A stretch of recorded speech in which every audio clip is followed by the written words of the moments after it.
My cheating housewife is begging for forgiveness and take her back after not being able to handle the real world. This is my first post, but have been lurking since it all went down. So this is all pretty fresh. Wife of 5 years being together at 13 caught her cheating the first week of May. Found DMs that painted the entire picture. Still burns just thinking about it. She started talking to this guy at the beginning of March, and towards the end of March is when I started to notice the change. Social media selfies were extra, going out to the same club bar more and more. And this is where she met this guy. She would go with girlfriends and her mom and sisters. So at first I didn't think too much of it. But once she started coordinating going to this place, which is not like her at all, I knew something was up. I would randomly try to check her phone, but it had a complex password, etc. All the red flags. Anyways, a week before I caught her, I called her out on the rift between us because I'm sure all of you have known how a cheater acts. And she said she thinks we need to separate because we're two different blah, blah, blah. So I agree until if she wants to leave, she needs to leave. And we agree that I will give her time to find a place since I have always been the provider. We do have an 11-year-old son, so she has chosen not to work for a long time. Fast forward a week. I find the DMs and confront her through text. All she says is she's come and get her stuff when I'm at work. So she moves in with her sister. No job, no money. We do agree that no matter what, we should share 50-50 with our son. May 4th was the day I caught her. There was zero contact with her the first 2 weeks. Her own sister and mom were disgusted with her and trying to be a shoulder to lean on through the hell I was going through. I couldn't sleep, eat, or run my own company, so trying to hold it together has taken every ounce of me to keep this moving. Knowing that she threw away everything for a guy at the club makes me sick. What she is putting our son through for her own selfish desires. I have not been a perfect husband by all means, but I have been a faithful provider for our family the entire time. And so to rub salt in the wound, she starts going on social media posting lies that we've been separated for a long time and we are going through a divorce and that she met someone else. But everyone close to me knows the truth. I did start the divorce process through mediation because at least until now, we agree on almost everything, but I'm sure that will change. After a month of hell and no contact, me just avoiding knowing anything about her and her new life, I started to pick myself back up and kind of look forward to the future, at least for a few moments at a time. Then a week ago, she sends a half-ass apology text, first time admitting she was wrong. I ignored it and planned on not responding to anything that didn't have to do with our son or divorce. A few more the next day saying she wanted to talk and how sorry she was. Then the following day, about 100 voice texts and texts begging me to forgive her and take her back. And how she was blinded and will do anything to make it right. Turns out, she got a DUI a few nights before and I guess without me to hold her hand. Her world is crumbling around her now all of a sudden. I always believed in karma and that it would catch up to her, but I seriously didn't expect it to happen this fast. And for a brief moment, I felt a small victory for once after the month I just went through. But that faded fast and for the past week and small progress I made has started all over again. I'm staying strong, but there is that little devil in the back of my mind tempting me to see if she is willing to change. But trust me, I know it's just a desperation attempt by her. This is ongoing now. She keeps saying that she will show me that she can be a better person, but I was better off when she was just living her new best life. Sorry for the book, and a terribly written one at that. There are so many more details that make it even more effed up, but this is the summary. But thanks for anyone that reads. This sub has been a place where I don't feel alone. Just reread what I posted and wanted to add a few more details. When I found the DMs, she had been sleeping with this guy for at least 3 weeks before she asked for the separation, saying she was going to the store or to her sister's house when she was going to see him. I would take my son to practice and go to the gym, kind of my routine after work. She would use that time to sneak around. And that's only what I know because Snapchat and Instagram was how they communicated. So God only knows how many other times she lied with Snapchat messages that delete. And also when she first talked about separation or divorce, she said she didn't want anything, house, etc., just 50-50 with her son. But the day before I found the DMs, I reiterated the fact that we cannot live together and be separated through text. She blew up and told me that this was her home and would not leave. And legally, if anyone needed to leave, it was me. Ha, Guess she read something on Instagram.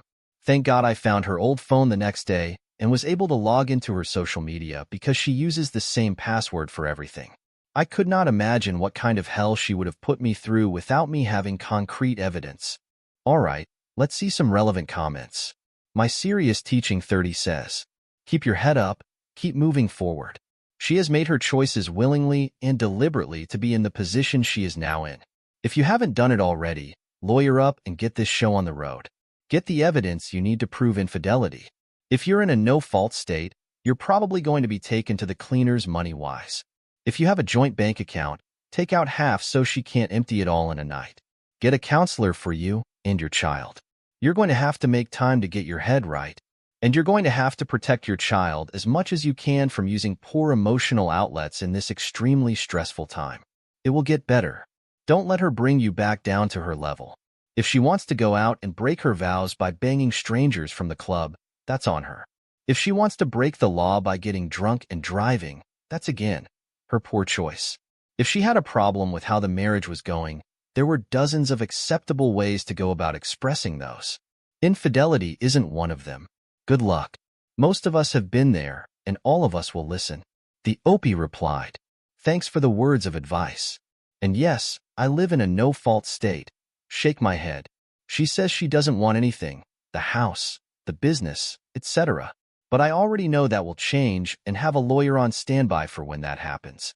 Mysterious Teaching 30 responds again. Get a separation agreement written out, signed, and notarized while she is in an amicable mood. Things will most likely change once she realizes you are gone for good.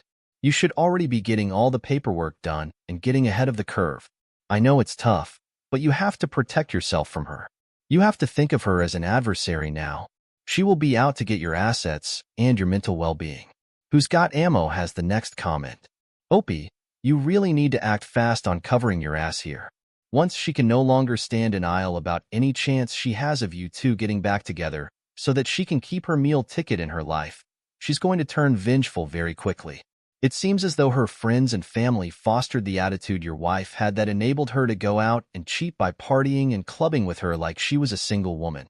Don't be surprised if one of those same people get in her head about how she was your support system all this time and gave you the son you wanted and yada yada, and how she deserves her half, etc. I recommend that you get a lawyer to draft up an agreement for her to sign and get it notarized or whatever you have to in order to make it binding. Be prepared to keep it in contact with her to string her along until this is done. Possibly be prepared to tell her something to the effect of, I will consider giving us a second chance, but only with a clean slate because our old relationship died when she cheated. And if she's serious about returning home, she'll make D as quick and painless for you all as possible. She deserves nothing for throwing you and everything away. If she goes all scorched earth here, then I imagine the pain you feel staying in contact and trying to remain amicable will pale in comparison to her going all fire and brimstone. Mysterious Teachings 30 has another comment. Exactly. Get the paperwork signed. Get all the evidence you can. Get the child abandonment written down, the clubbing, the wild and reckless behavior. Anything you can use to keep the judge fair to you. She will lie to judges and lawyers and put on the waterworks anytime she can, and when that happens you need to have physical evidence, and even that didn't work for a couple of my friends. The court system is completely biased in a woman's favor. Our next comment comes from Empty Phylactery. You're getting some gold advice here, Opie. For your and the kids' sake, use it. Once the trust is gone, no holds barred. The Opie responds, very good advice, thank you. I agree I should take advantage of this remorse to get things in writing. Just knowing her, she will change once she knows I'm not wavering. We are in a no-fault state, but do you think if we have things in writing saying I keep all the assets in the house, the court will sign off on it? I know I will have to pay child support and possibly spousal support, which I guess is way more than she deserves. A few lawyers have said I may have to buy her out of the house, even if she says she doesn't want any parts of it. At least not yet. Who's Got Ammo has our last comment. It's hard to say what any judge will do. It's been my experience that courts are biased towards women and mothers, so you are already slightly disadvantaged out of the gate. She can actually lobby on your behalf, though, that she doesn't want these things, which may or may not be accepted by the judge. I'm not going to pretend that this is going to be easy, but I would take inspiration from your soon-to-be ex-wife, the way she so easily lied and cheated on you, and I would lie to her. I would reopen our lines of communication and tell her that while I could never forget what she did, that I think I can forgive her and want to try to move past this together. Yada yada. I would play her like a cheap fiddle to keep her agreeable to all of my terms. Consult your lawyer on the likelihood of you getting a sweetheart deal from the courts if she is also pushing for that. If it seems likely, then I would lay it on her.